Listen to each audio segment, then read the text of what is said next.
My name is Lauren Mitchell, and I'm 31 years old, and for 4 years I believed that I was broken, that my body was failing me, that I was the reason my husband and I couldn't have the baby we both supposedly wanted so desperately. I spent 4 years crying over negative pregnancy tests, 4 years of increasingly invasive and expensive fertility treatments, 4 years of feeling inadequate and defective and less than, and it was all based on a lie. My husband knew from the very first day we started trying to conceive that it would never happen because he'd gotten a vasectomy 2 years before we even met. He let me blame myself, let me pump my body full of hormones, let me spend tens of thousands of dollars on treatments that could never work. And he did it all so he could keep using my health insurance to pay for his mother's medical care. I'm getting ahead of myself, though. Let me start from the beginning. I met my husband Jason 5 years ago at a friend's barbecue. He was charming and funny and attentive in a way that felt refreshing after a string of bad dates with guys who couldn't be bothered to put down their phones. Jason asked questions about my life and seemed genuinely interested in my answers. He had this way of making me feel like I was the only person in the room. We started dating, and within a few months I was completely in love. He seemed perfect. He had a decent job as an IT manager. He was close with his family, especially his mother, who he talked about constantly. He said she'd raised him as a single parent after his father left when Jason was young, and that he owed her everything. I thought it was sweet how devoted he was to her. It seemed like a green flag that he valued family so much. We dated for about a year before he proposed. It wasn't anything fancy, just dinner at a nice restaurant and a simple ring. But it felt right. We started planning the wedding, and one of the conversations we had early on was about children. I'd always wanted kids. I'm an elementary school teacher, and I love working with children, and I'd always imagined having a family of my own. Jason said he wanted kids too. He said he wanted at least 3. He wanted to give them the stable family life he never had. He wanted to be the kind of father he wished he'd had. I remember feeling so happy and relieved because I'd dated guys before who were ambivalent about kids, and here was Jason enthusiastically planning our future family. We talked about names, and whether we'd want boys or girls, and what kind of parents we'd be. It all felt so real and exciting. We got married in a small ceremony, just close family and friends. It was a beautiful day, and I felt like the luckiest woman alive. Jason was everything I'd ever wanted in a partner, kind and supportive and committed to building a life together. We went on a modest honeymoon to a beach resort, and it was perfect. When we got back, we settled into married life. And after a few months, Jason suggested we start trying for a baby. He said, "Why wait? We're married. We're stable. We both want this. Let's start our family." I was thrilled. I went off birth control and we started trying. I downloaded ovulation tracking apps and bought pregnancy tests in bulk and started taking prenatal vitamins. I was so excited about the prospect of becoming a mother. The first few months of negative tests weren't concerning. I knew it could take time. My friends who'd gotten pregnant had told me it took them anywhere from 2 months to 6 months. So I tried not to worry.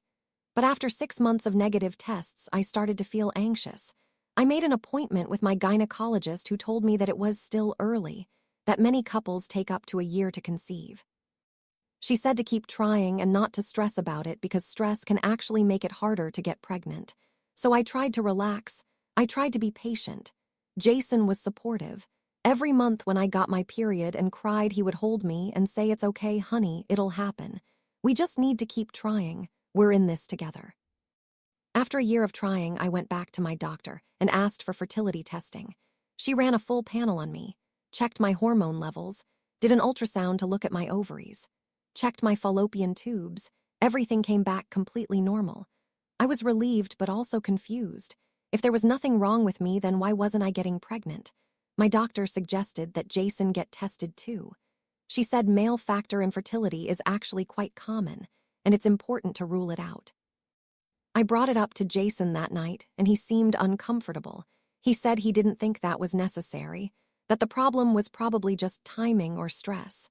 I pushed a little and said the doctor really recommended it.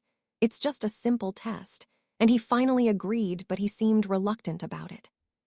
Jason went to get his sperm tested, and when the results came back, the doctor called and said they needed to see us both. We went in together, and the doctor explained that Jason's sperm count was normal. Motility was normal. Everything looked fine on his end. So if we were both medically capable of conceiving, then it must just be a matter of time and persistence. She recommended we try for another 6 months, and if nothing happened, we could look into assisted reproductive technologies like IUI or IVF. I left that appointment feeling both hopeful and frustrated. Hopeful because there was nothing technically wrong with either of us. Frustrated because that meant there was no clear explanation for why it wasn't working. Another 6 months went by. More negative tests, more crying, more feeling broken and inadequate. I started to dread the 2-week wait between ovulation, and when I could take a pregnancy test, it was emotional torture. And every month when my period came, I felt like I'd failed. Jason continued to be supportive. He'd bring me ice cream and let me cry on his shoulder and say all the right things about how it would happen when it was meant to happen. Looking back now, his comfort feels so sinister. Knowing that he was lying to me the entire time, that he was watching me suffer and blame myself while he knew exactly why I wasn't getting pregnant. We decided to move forward with fertility treatments. We started with IUI, which is intrauterine insemination, where they take Jason's sperm and insert it directly into my uterus during ovulation to increase the chances of fertilization. It's less invasive and less expensive than IVF, so it seemed like a good place to start. My insurance covered some of it, but we still had to pay out of pocket. Each round of IUI cost us about $1,500. We did 3 rounds, and none of them worked. I was devastated. I started to wonder if maybe I had some undiagnosed condition, maybe endometriosis that hadn't shown up on the ultrasound, maybe something wrong with my eggs even though my hormone levels were normal. I went down internet rabbit holes reading about every possible cause of infertility. I joined online support groups for women struggling to conceive. I became obsessed with trying to figure out what was wrong with me. After the 3rd failed IUI, our fertility doctor recommended moving to IVF. She said IVF had much higher success rates, and given that we'd been trying for over 2 years at this point, it made sense to try something more aggressive. IVF is expensive, though, really expensive. Our insurance covered almost nothing, and each cycle was going to cost about $15,000 out of pocket. Jason and I had to have serious conversations about whether we could afford it. We had some savings, but IVF would wipe them out. Jason seemed hesitant at first. He said maybe we should take a break. Maybe we should just accept that it might not happen for us. But I begged him. I said I needed to try. I couldn't give up on having a family, and he eventually agreed. He said, if it's that important to you, then we'll find a way to make it work. We did our first round of IVF, which involved me giving myself hormone injections every day for weeks, going in for constant monitoring appointments, having my eggs retrieved in a surgical procedure, and then waiting to see if any embryos developed. It was physically and emotionally exhausting. We got 4 viable embryos, which the doctor said was a decent result. They transferred 1 embryo, and we waited. The 2-week wait for a pregnancy test after an embryo transfer is even more excruciating than the regular 2-week wait because you've invested so much money and hope and physical suffering into it. When the test came back negative, I was absolutely destroyed. I couldn't stop crying for days. I called in sick to work because I couldn't face my students. I couldn't pretend to be okay. Jason held me and said, we'll try again. We still have 3 more embryos. We'll transfer another one next cycle. We did a 2nd embryo transfer, and it also failed, then a 3rd. By the time we transferred our 4th and final embryo, I barely had any hope left. I'd been through so much. My body was exhausted from all the hormones. My emotions were completely raw, and our savings were completely gone. When that 4th transfer also failed, I felt like I'd reached the end. I told Jason I couldn't do this anymore. I couldn't keep putting myself through this. Maybe we needed to look into adoption, or maybe we needed to accept being childless. He agreed that we should take a break from treatments. He said I'd been through enough, and we needed to focus on healing and our relationship. That was about 6 months ago. I've been trying to come to terms with the possibility that I might never be a biological mother, trying to grieve the loss of that dream while also staying open to other possibilities. It's been hard. I've been in therapy trying to process the trauma of infertility and fertility treatments, trying not to hate my body for failing me, trying to find meaning and purpose outside of motherhood, And through all of this, Jason has been supportive, or so I thought. He's been patient with my grief. He hasn't pressured me to start treatments again. He's encouraged me to take care of myself. I thought we were in this together. I thought he was suffering too. I had no idea that he'd been lying to me from the very beginning. The truth came out 3 weeks ago in the most mundane way possible. I was cleaning Jason's car because we were going to visit his mother, and I wanted the car to look nice. She's particular about things like that. I was vacuuming under the seats, and I found some old papers that had slipped down, insurance forms and receipts mostly. I was going to just throw them out, but I glanced at them first to make sure they weren't important.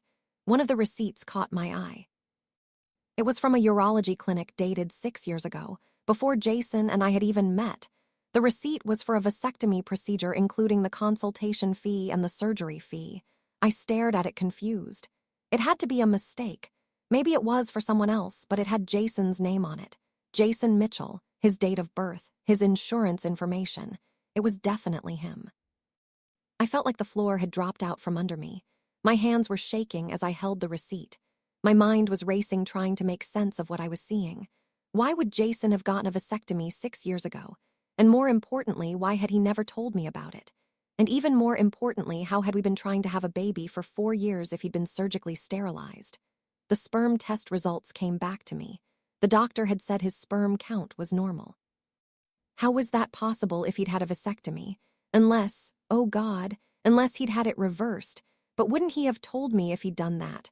Wouldn't that have come up in conversation when we were struggling with infertility? I went inside with the receipt and I sat down at the kitchen table, and I just stared at it. I felt numb. I felt sick. I felt like my entire reality was shifting. I pulled out my phone and I called the urology clinic. I said I was calling to confirm a procedure for my husband Jason Mitchell from 6 years ago. The receptionist pulled up his file and confirmed yes, he'd had a vasectomy. I asked if there was any record of a reversal, and she said no. His last appointment with them was a 1-year follow-up after the vasectomy to confirm it was successful. My stomach dropped. I asked what that meant, and she said they do a sperm count test a year after the procedure to make sure the vasectomy worked and there's no sperm present. And according to their records, Jason's test showed 0 sperm.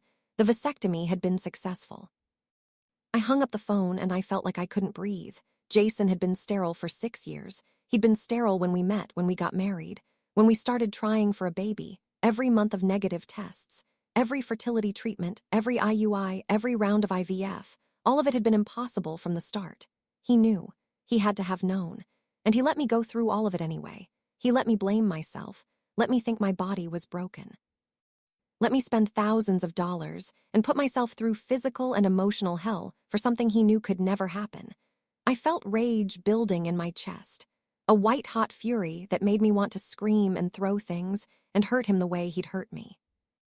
I tried to calm down. I tried to think rationally about this. Maybe there was an explanation. Maybe he'd forgotten about the vasectomy somehow, though that seemed impossible. Maybe the medical records were wrong, though that also seemed unlikely. I needed to confront him, but I needed to do it in a way where he couldn't lie to me. I needed more information first. I went to Jason's home office, and I started going through his files. I felt guilty about invading his privacy, but I pushed that guilt down because he'd been lying to me about something huge, and I needed to know the full truth. I found his medical records folder, and I went through everything. I found the original vasectomy consultation notes, where he'd told the doctor he was getting the procedure because he was certain he never wanted children. I found the surgical notes. I found the follow-up appointment confirmation that he was sterile. And then I found something that made everything so much worse. I found a text message thread that Jason had printed out. I don't know why he'd printed it. Maybe for his records, or maybe he'd forgotten it was there. But it was a conversation between Jason and his brother Mark from about 5 years ago, right around the time Jason and I had started dating. Mark had texted asking how the new girl was going, and Jason had responded saying she's great. She's got a good job and excellent health insurance. Mark wrote back saying, "Are you seriously dating her for health insurance?" And Jason said not just that. "She's nice and I do like her. But yeah, the insurance is a big factor. Mom's medical bills are killing me, and if I marry someone with good insurance, I can put Mom on as a dependent. Mark said that's pretty cold, man, and Jason said it's practical. I don't want kids anyway, already took care of that. So I'll find a nice woman who does want kids, and by the time she figures out it's not happening, we'll be married, and Mom will be covered. I read that text exchange 3 times trying to make sure I was understanding it correctly. Jason had dated me, proposed to me, married me, at least in part because of my health insurance. He'd known from the beginning that he couldn't give me children, and he'd planned to let me figure that out slowly over time after we were already married. It had all been calculated. I thought I was marrying someone who loved me and wanted to build a life with me, but really he'd been using me. I was a means to an end, a way to get health insurance coverage for his mother. Everything he'd said about wanting a family, about wanting to be a father, it had all been lies. I looked up from the papers, and Jason was standing in the doorway of the office. He'd come home from work early for some reason. He looked at me sitting there with his medical records and the printed text messages, and his face went pale. "We need to talk," he said. And I said, "Yes, we absolutely do." I held up the vasectomy receipt, and I said, "When were you planning to tell me about this?" And he said, "I can explain." And I said, "You got a vasectomy 6 years ago. You've been sterile our entire relationship. We've been trying to have a baby for 4 years, and you knew the entire time it was impossible." He started to say something, and I cut him off. I said, "I found the text with your brother. I know you married me at least partly for my health insurance. I know you never wanted kids. I know you planned to let me figure out we couldn't have children after we were married. So explain that, Jason. Explain how you could do that to someone you claim to love."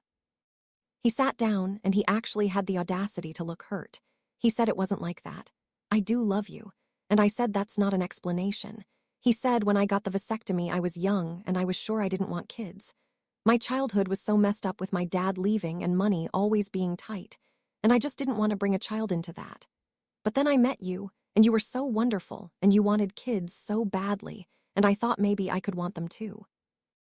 And I said, "But you didn't reverse the vasectomy." He said, "I looked into it, but it's expensive and not always successful, and I kept putting it off. And then we started trying, and I thought maybe it would just become obvious that I couldn't have kids, and you'd accept it, and we'd move on." I felt like I'd been slapped. I said, "You thought you'd just let me figure it out. Let me think there was something wrong with me." And he had the nerve to say, "I didn't think you'd take it so hard." I asked him about the sperm test, how his results came back normal if he'd had a vasectomy, and he looked uncomfortable and said I gave them someone else's sample, a friend from work who was trying to have kids at the time. I asked him to save me some, and I brought that in for testing instead of my own. I felt sick. I said, "You committed medical fraud. You falsified test results." And he said I didn't want the doctors to figure it out. And I said, "So you let me go through IUI and IVF knowing they could never work. Do you have any idea what you put me through? The hormones, the procedures, the emotional torture of every failed treatment." And he said, "I'm sorry. I didn't know it would go that far. I thought you'd give up sooner." I stood up and said, "Get out. I can't even look at you right now. Get out of this house." Jason left, and I sat there in his office surrounded by the evidence of his lies, and I just cried. I cried for the 4 years I'd lost. I cried for the $30,000 we'd spent on fertility treatments. I cried for the emotional trauma I'd endured thinking my body was broken. I cried for the future I'd imagined that was based on lies. After I finished crying, I got angry, furious actually. Jason had manipulated me, defrauded me, abused me, and he needed to face consequences. I called my best friend Sarah, who's a lawyer, and I told her everything. She was horrified. She said, "Lauren, this is fraud. This could be reproductive coercion. You have grounds for divorce and possibly a civil lawsuit." I said, "I want both." Sarah connected me with a divorce attorney who specialized in cases involving fraud and deception. Her name was Patricia. And when I met with her and showed her all the evidence I'd found, she said I had one of the strongest cases she'd seen. Jason had committed fraud by falsifying medical test results. He'd committed marriage fraud by marrying me under false pretenses, at least partly for my insurance benefits. And he'd caused me significant financial and emotional damages.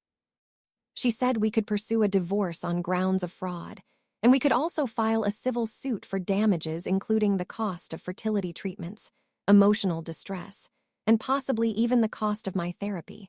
I told her to do whatever would hold him most accountable. I also confronted Jason's mother. I went to her house, and I told her what Jason had done. I asked if she'd known that he married me for insurance coverage. She looked uncomfortable and said Jason had mentioned that my insurance was good, but she hadn't known the extent of his deception. I said your medical bills are the reason he did this to me, and she had the audacity to say, well, I am sick and I need care, as if that justified what her son had done. I told her that I'd be removing her from my insurance as soon as the divorce was finalized, and she'd need to find other coverage. She started crying and saying she couldn't afford it, and I said that's not my problem anymore. Your son used me and lied to me for years. I don't owe you anything. Divorce proceedings have been brutal. Jason's lawyer tried to argue that the vasectomy was a private medical decision, and that Jason had no obligation to disclose it. But Patricia destroyed that argument by pointing out that Jason had actively lied, falsified medical tests, and knowingly allowed me to undergo expensive and invasive medical procedures that he knew were futile. The text messages with his brother proved premeditation and intent to deceive. The falsified sperm test was medical fraud. And the fact that he'd put his mother on my insurance shortly after we married supported the insurance fraud claim. The judge was not sympathetic to Jason at all. During one of the hearings, the judge actually said, I've seen a lot of deceptive behavior in divorce cases, but this is particularly egregious. You allowed your wife to believe she was infertile. You allowed her to undergo fertility treatments that cost tens of thousands of dollars, all while knowing you were sterile by choice. That's unconscionable.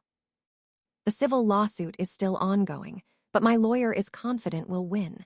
We're suing for the full cost of all fertility treatments, which totals about $32,000. We're suing for emotional distress damages. And we're suing for punitive damages to punish Jason for his fraud. Patricia thinks we could get a settlement in the low six figures, which won't undo what he did to me, but at least it will hold him financially accountable. Jason's lawyer has tried to negotiate a settlement where he pays back the fertility treatment costs, but doesn't admit fault. Patricia told them absolutely not. We want a full admission of fraud and full damages, or we're going to trial. My life has completely changed in the 3 weeks since I found that receipt. I've moved out of the house we shared, and I'm staying with Sarah while I figure out my next steps. I've had to tell my family and friends what happened, and watching their reactions has been validating. Everyone is horrified. Everyone is supportive. Several people have said they never fully trusted Jason, but they couldn't put their finger on why. My mother cried when I told her. She said she felt like she'd failed to protect me. And I told her this wasn't her fault. Jason was a skilled manipulator, and he fooled all of us. My students at school have noticed I seem different. One of them asked if I was okay, and I told her I was going through a hard time, but I'd be all right. She hugged me and said, "You're the strongest person I know, Ms. Mitchell," and that made me cry.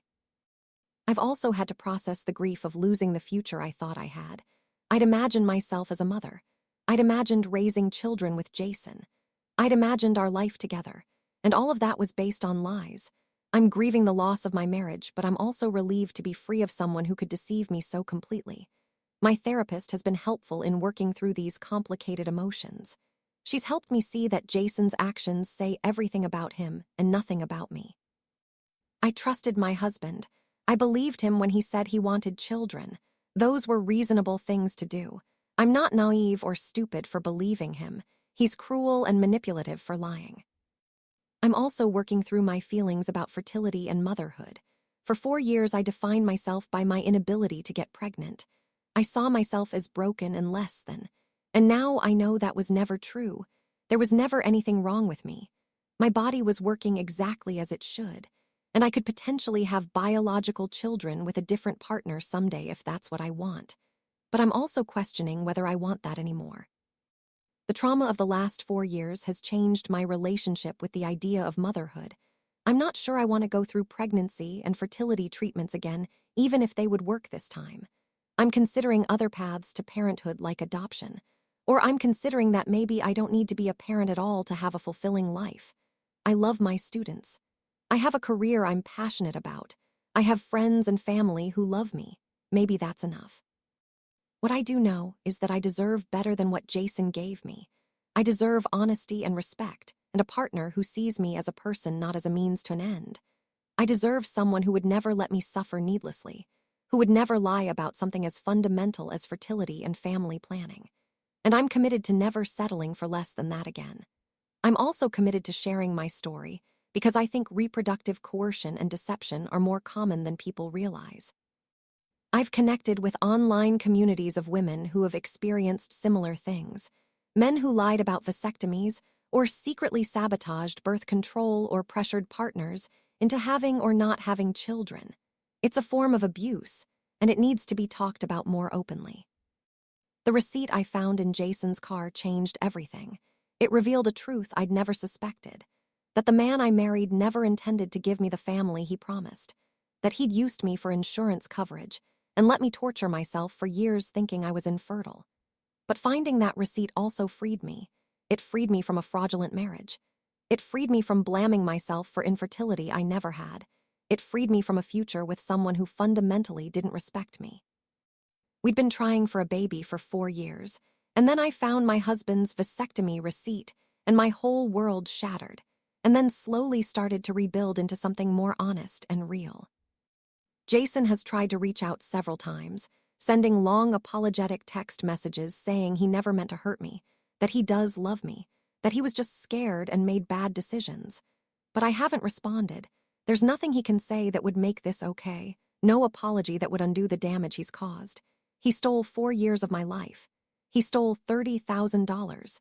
He stole my sense of trust, and he did it all knowingly and deliberately. His comfort and his mother's medical coverage were more important to him than my well-being, and I will never forgive that. I don't need to forgive it to move on. I just need to accept that it happened and commit to building a better life without him. I'm still angry. I think I'll be angry for a long time. But I'm also hopeful that I'll heal from this. Hopeful that I'll be able to trust again someday. Hopeful that there's a better future ahead of me that I can't even imagine yet. I'm 31 years old and I'm starting over. But I'm starting over with the truth this time, with my eyes open and my boundaries firm. And I'm starting over knowing exactly what I won't tolerate. I won't tolerate lies. I won't tolerate being used. I won't tolerate someone who values their own comfort over my pain. I deserve better, and I'm going to demand better from now on. The divorce will be finalized in a few months. I'll get back most of the money we spent on fertility treatments through the civil suit. I'll have closure on this chapter of my life, and then I can really move forward. I don't know what my future looks like yet. I don't know if I'll date again, or if I'll pursue parenthood through other means, or if I'll focus entirely on my career and my own happiness. But I know it will be built on truth and honesty and respect. Never again will I allow someone to deceive me the way Jason did. Never again will I ignore red flags or give someone the benefit of the doubt when my instincts are screaming at me.